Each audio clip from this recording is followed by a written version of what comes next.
السلام عليكم ورحمة الله وبركاته. يا صباح العناب، عاملين يا شباب؟ طمنا عليك يا ابن بخير ولا الدنيا دايسة على وشك؟ اللي ما اتفرجش على الحلقة اللي فاتت انصحه يرجع يتفرج عليها، لأن الحلقة دي مبنية عليها بنسبة كبيرة.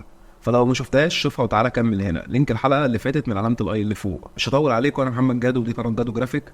خلينا نخش في الشرح على طول. لينك تحميل الملحقات هتلاقيه في الكومنت المثبت، حملها وتعالى طبق معايا الشرح. ده الغلاف اللي احنا عملناه في الحلقه اللي فاتت، واحنا قلنا في اخر الحلقه ماذا لو العميل ما عجبوش الديزاين وقال لي لا انا عايز حاجه بالوان مختلفه وخليه يلعب في الفواتح مثلا. انت هتعمل ايه؟ اول حاجه هتاخد نفس عميق وتهدى وتقول له عينيا يا مستر، وغير له الشكل. طب احنا غيرنا الشكل لايه؟ غيرنا الشكل ده وبعته له. طبعا زي ما انت شايف في عناصر كتيره اتكررت من الغلاف القديم، يعني ده الغلاف القديم وده الغلاف الجديد اللي احنا عملناه. تمام، يا دوب لعبنا في الالوان وغيرنا شويه اشكال بس حافظنا على هويه الغلاف. تعال نتعلم عملنا الحاجات دي ازاي. بس اختصارا لوقت الفيديو يا شباب، فانا هجهز المقاس وهنقل العناصر اللي اتكررت في الغلافين عشان ما نقعدش في الفاضي، ونركز على ونركز على التراكات والحركات الجديده.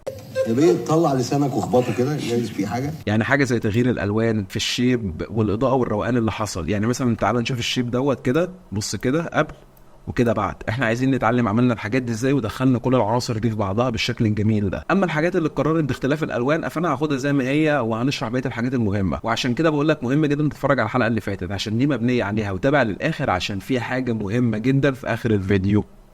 يلا.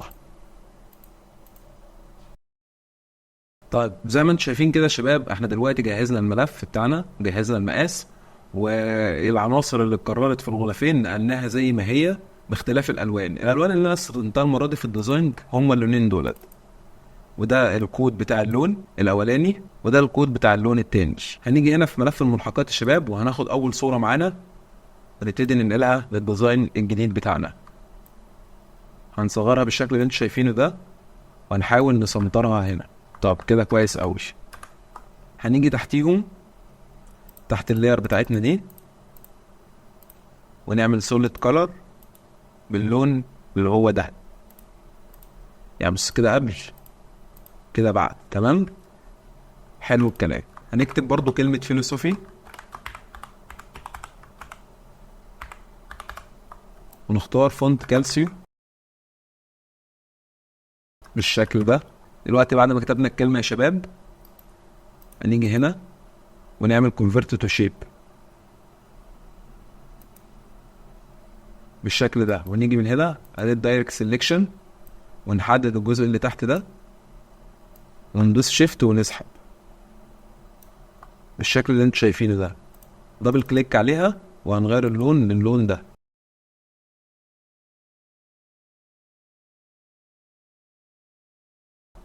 وهنيجي هنا من اداه الماجيك ويندو تول وندوس كليك، وبعد كده نفضل دايسين شيفت على المناطق الفاضيه في الغلاف بتاعنا.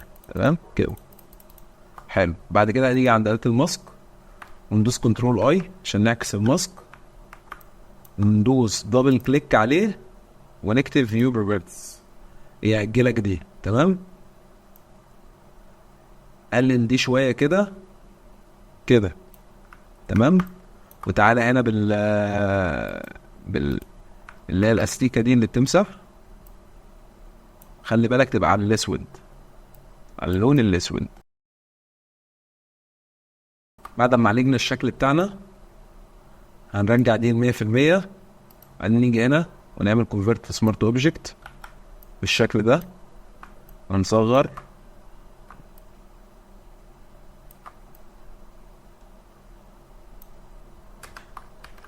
ونخليها كده. ندوس دبل كليك عليها ونعمل اداه الجريدينت اوفرلاي. هنيجي هنا نختار بيزك اللونين دولت، هنيجي عند اول لون ونخليه اللون ده، وتاني لون هو اللون ده بالشكل اللي انتوا شايفينه ده يا شباب. ومن هنا تبقى ريفلكتد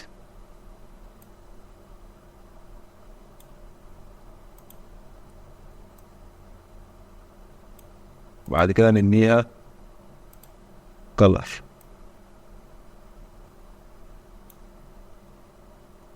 بالشكل ده. حلو. طبعا لو انت شايف معايا الغلاف هنا فهتلاقي ان الشيب هنا متوزع فيه الاضاءة احسن وشكله اجمل. وده نتيجة ان هو تم فيه كذا حاجة. هتقول لي زي ايه؟ هقول لك تعالى نشوف مع بعض. اول حاجة عالجنا الالوان وادينا اضاءة واضاءة تانية، وبعد كده ادينا ليفلز. فتعالى نعملهم سوا مع بعض. احنا اول حاجة ادينا الاضاءة بتاعتنا. طبعا لو خدت بالك هناك فهو هتلاقي ان الجزء اللي فوق اصفر، فانت بتبتدي تلعب في الزاوية دي كده، فاهم؟ افضل ظبط فيها لحد ما توصل لحاجة مناسبة. ممكن تغير دي خليها لينر بالشكل اللي انت شايفه ده، حلو زي الفل اوي. هندوس دبل كليك وبعد كده نعمل انر جلو، هنخليها اوفرلاي وهنخليها باللون ده كويس، ودي 21/5 مناسبة، حلو اوي بالشكل ده. كده هنيجي عليهم ونعمل من هنا كريت لاير. هنيجي على اللاير بتاعتنا وندوس دبل كليك كده، نعمل انر جلو بس المرة دي هنخليها باللون الابيض، تمام؟ و هنقللها شوية بالشكل ده، حلو حلو. ونعمل كده كريت لاير برضو، ناخدها وننقلها فوق. هنيجي فوقهم كلهم، نروح جايين هنا اختارين اللون الاصفر ده بس نفتحه شوية بالشكل ده، ونعمل كده دبل كليك ونيجي باللون ده ونخليه ابيض، ندوس واحدة في النص وبعد كده نعمل اوفرلاي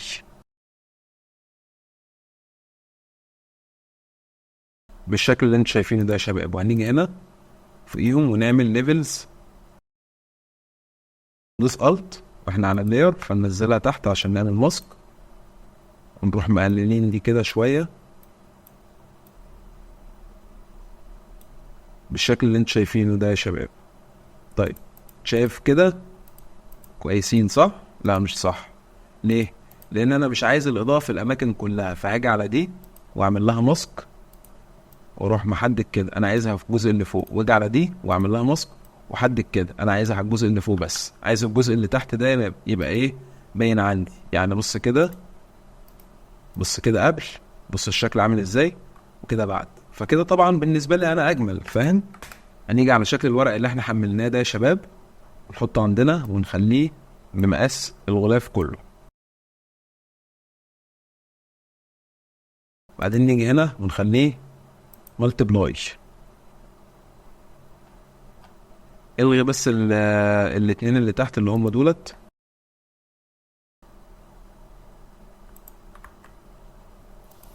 هنعمله في جروب ونيجي فوقه نختار ليفلز ونعلي الليفلز شوية بالشكل اللي انتوا شايفينه ده، يعني حاجة زي كده جميلة جدا. بص قبل بص بعد. لو لغيت الليفلز هتلاقي ان الغلاف غمق عندنا وانا مش عايز كده، فانا حطيت الليفلز عشان يبقى قبل وبعد يا دوبك متضاف ستيكتشر من غير ما اغمق الالوان. اختار الاداة دي ونعمل كده بالشكل ده، اسحبها لحد تحت ونختار نزود الكيرف شوية ونلغي الفل، ونيجي هنا ونعمل دروب شادو، نقلل الدروب شادو ده شوية ونعمل ستروك. يعني هنا جريدينت اختار اللي هو الشفاف ده، تيجي عند اللون ده وخليه مثلا بالشكل ده،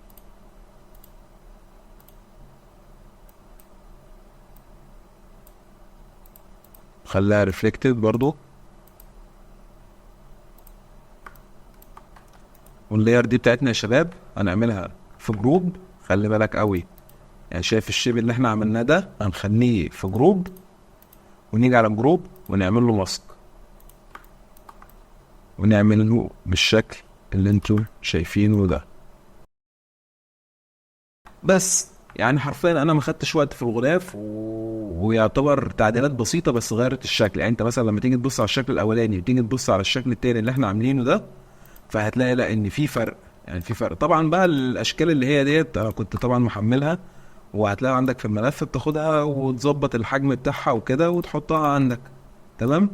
وديت برضو الحاجات اللي انا استخدمتها هنا دي هتلاقيها برضو موجودة، تقدر هتلاقيها في ملف الملحقات يعني مع الفيديو. راحت فين بس ثانية، بدوس كنترول عليها، فين التانية اهي، ونخليهم تحت الشيب بتاعنا. بس يا شباب زي ما انتم شايفين كده يعتبر ان احنا خلصنا الغلاف بتاعنا.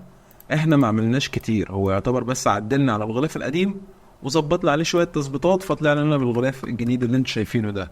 طب ليه انا عملت كده؟ لان زي ما قلت لك دلوقتي انا تخيلت معاك ان العميل بعت له ده وقال لي لا مش عاجبني والكلام ده كله، فانا عايز اعمل حاجه جديده وغير في الغلاف وخليه مثلا في الفواتح والكلام ده. فهو مثلا دلوقتي اشتكى لي من شكل الكفر دوت ومن الشكل دوت، قلت له مفيش مشاكل يا مستر، عينيا غيرت لك الالوان وخليتها لك في الفواتح وحطيت لك الشيب الجديد بالطريقه ديت وظبطت لك الدنيا. طيب يا شباب، طب ماذا لو بقى قال لك مش عاجبني برضه الديزاين ده، انا عايز حاجه مختلفه بقى عن خالص عن الستايل اللي انت شغال بيه ده يا جدع؟